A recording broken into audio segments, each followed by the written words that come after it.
बिजनौर खबर टीवी में आप सभी का खैर मकदम है। दोस्तों, बिजनौर एक ऐसी जगह है जहां तारीखी इमारतों और तारीखी मामलात की भरमार है। हिंदुस्तान के बड़े नवाबों का जिक्र हो या बड़े डाकुओं का, बिजनौर सरे फहरिस्त नजर आता है। बिजनौर के इतिहास में एक नाम लगातार सरगोशी करता है और मकामी लोगों की ज़बान पर शानदार किस्सों को जन्म देता है। ये नाम है सुल्ताना डाकू का। नजीबाबाद के मशहूर सुल्ताना डाकू के किले का नाम तो हम सब ने सुना ही है, लेकिन उसकी हकीकत से अवाम कम ही वाकिफ है।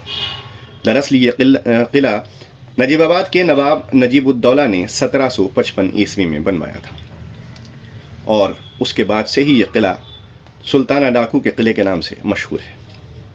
अंग्रेज अफसरों को लोहे के चने चबवाने वाले सुल्ताना ने अपनी दहशत का दबदबा उस समय के पूरे उत्तर प्रदेश में कायम कर रखा था, जब उत्तराखंड भी उत्तर प्रदेश का ही अंग था और इलाका काफी बड़ा था। सुल्ताना डाकू था या मसीहा, इस मुद्दे पर बिजनौर खबर टीवी की टीम ने नजीबाबाद और बिजनौर के कई बुद्धिजीवियों से बातचीत की, जिसके अंश आपको हम इसी न्यूज के बीच दिखाएंगे। बुद्धिजीवियों से बातचीत में जो बात सामने आई वो ये है कि सुल्ताना ब्याजखोरों और साहूकारों के लिए डाकू, लेकिन गरीबों के लिए मसीहा था। वो उस दौर के जालिम जमींदारों और ब्याजखोरों से माल दौलत लूटकर गरीबों के लिए रोटी और कपड़े का इंतजाम भी करता था। बिजनौर खबर टीवी लोगों के विचारों के अनुसार ये जानकारी आप तक पहुंचा रहा है व इस तथ्य की पुष्टि नहीं करता। सुल्ताना डाकू को बाद में अंग्रेज अफसरों के द्वारा पकड़ भी लिया गया था। नवाब नजीबुद्दौला द्वारा बनवाए गए इस खूबसूरत किले को हम नजीबाबाद से 2 किलोमीटर की दूरी पर गांव महावतपुर बिल्लौच में आजकल खुद अपनी ही हालत पर रोता हुआ बिलखता हुआ देख सकते हैं। नवाब नजीबुद्दौला के इस शानदार शाहकार और इसमें इस्तेमाल की गई कलात्मकता को देखकर हम नवाब नजीबुद्दौला के कला प्रेम को भी समझ सकते हैं। सवाल ये भी पैदा होता है कि क्यों यह किला अपनी बर्बरता, अपनी जर्जरता पर आंसू बहा रहा है। क्या इस पर कभी प्रशासन की नजर नहीं पड़ी? क्या इसकी जर्जर हालत को सुधारा नहीं जा सकता? क्या इसे एक टूरिस्ट प्लेस या विजिटिंग स्पॉट बनाकर इसकी सुंदरता और सरकारी खजाने को नहीं बढ़ाया जा सकता? क्या ईंट दर ईंट यह किला इसी तरह मिट्टी में मिल जाएगा? हमारे इन सवालों पर अपनी राय हमें कमेंट बॉक्स में जरूर दें। फैसल खान बिजनौर के वरिष्ठ पत्रकार हमारे साथ हैं। फैसल खान, नजीबाबाद में नवाब नजीबुद्दौला के किले को सुल्ताना डाकू का किला क्यों कहा जाता है? देखिए, मैं आपको बता दूं, नजीबुद्दौला साहब का ये किला था और सुल्ताना जो डाकू था वो बड़ी बड़ी जो इमारतें होती थी पुरानी, वहाँ रुकने के लिए कुछ समय रुकता था और चले जाता था। ऐसे ही वो बिजनौर के जो सुल्ताना डाकू का किला कहा जाता है वो नजीबुद्दौला साहब का किला है, उनका तो नहीं है, लेकिन मशहूर जो है वो सुल्ताना डाकू के किले के नाम से है। अगर बात की जाए इस किले की तो 400 साल पुराना किला कहा जाता है इसको। इसकी मैं पुष्टि नहीं करता क्योंकि हकीकत ये है, जो लिखा हुआ हर जगह जो डिटेल है, इतिहास है, वो अलग अलग तरीके से है, लेकिन लगभग अगर बात की जाए सैकड़ों साल पुराना ये किला है। ये तो उनकी इमारतें देख के ही पता चल जाता है।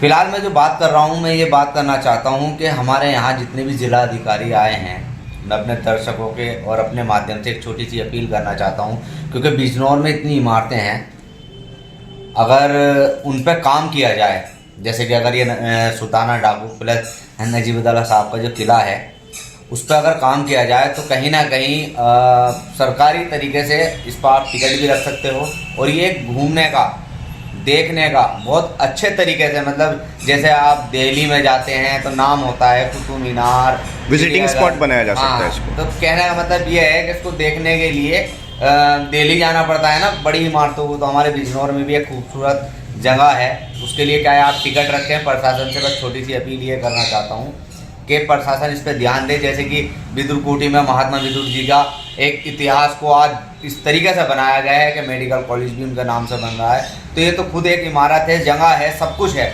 इसको थोड़ा सा तरीके से तराशा जाए और जो भी मरम्मत है उसको सही करके अगर इस सुल्ताना डाकू का किला और नजीबुद्दौला साहब का किले को रोका जा सकता है और इतिहास में रखा जा सकता है। तो मैं अपने बिजनौर के प्रशासन से ये अपील करता हूँ दर्शकों के माध्यम से कि इस पर ध्यान दें और इसे घूमने का एक अच्छा किला बनाया जाए। शाहनवाज भाई, आप पूर्व प्रधानाचार्य रहे हैं जी। पढ़ाया भी है और पढ़े भी हैं, इसीलिए आपसे छोटा सा सवाल है। हमने सुल्ताना डाकू किला के नाम से जो मशहूर है नवाब नजीबुद्दौला साहब का किला, उसकी आपको हिस्ट्री के बारे में थोड़ी सी जानकारी लेना आए हैं, क्योंकि इस टाइम इमारत जो है वो अपनी बदहाली के आंसू बहा रही है। उस पर आपका क्या कहना है? बिल्कुल फैसल, आप सही कह रहे हैं। नवाब नजीबुद्दौला साहब का जो किला है वो अपनी बदहाली पर वाकई खुद आंसू बहा रहा है और इस पर प्रशासन की कोई नज़र नहीं।